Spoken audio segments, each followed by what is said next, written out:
ای برادر جهد کن تا تو نباشی بی نماز، روز و شب پرهیز کن از صحبتی آن بی نماز.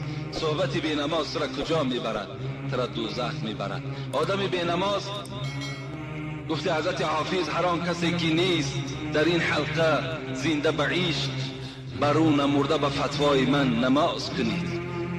آدمی که در دنیا نماز نمیخواند، حضرت گفتند من فتوای را، من مفتی بی نمازا ما هستم، گفت من فتوا میبرارم که نامرده با وی جنازه کنید که وی در قطار مرده ها هست.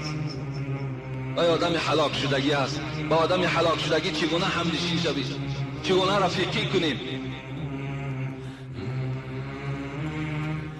زن مخواه از بی نمازان، زن مخواه از بی نمازان، نیز وی را زن مده تا نگردی دوزخی از شومی آن بی نماز.